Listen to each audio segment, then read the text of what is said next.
One of the number one reasons why we get angry is because we don't get what we want.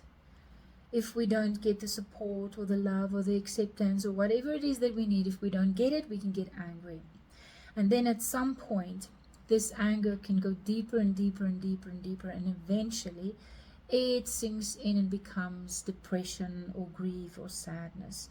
So suppressed anger often becomes depression, sadness, and it goes deeper and deeper and deeper into that. So once we are in grief and sadness and sorrow, it is so important for us to clear these sad emotions, because we hold it here in our lungs and in our heart, and our heart is where this heart chakra is where we receive love and give love, and without the energy of love we lose steam in life. And so it's important to understand, what is it that you didn't get? In order to release this grief, ask yourself, what was it that I needed that I didn't get?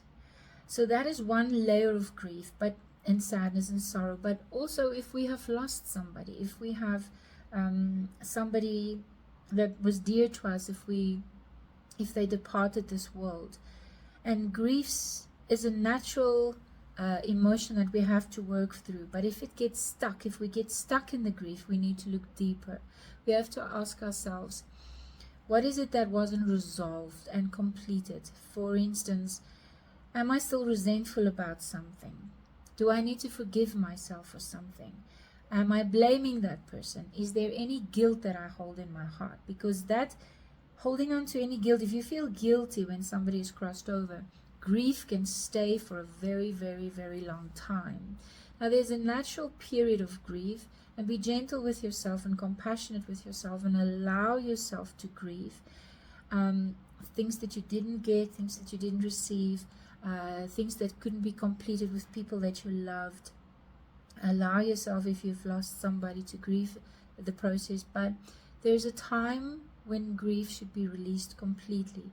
And if you are holding on to your grief for a very, very long time, it is time to look at, am I perhaps holding on to guilt or any resentment that is preventing my heart from healing and opening up and loving and receiving again?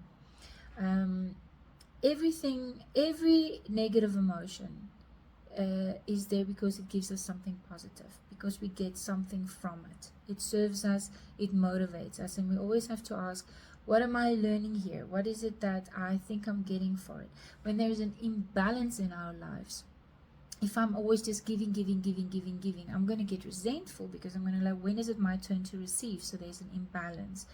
If I'm always just getting, there's an imbalance, and I might start feeling guilty. So these emotions is just telling us there's an imbalance somewhere, and we need to look into see, why are we holding on to these negative emotions for so long?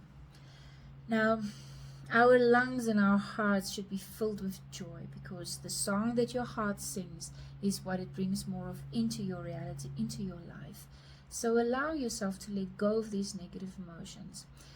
Feelings like resentment and guilt completely blocks our abundance. So although a negative emotion assists us to express what it is that we're feeling, we need to work through it, see how it serves us, what do we get from it, learn from it, transcend it. Because in the end, if we hold on to these feelings for too long, it will create disease and discomfort and dis-ease within our bodies, and it is only blocking our own abundance.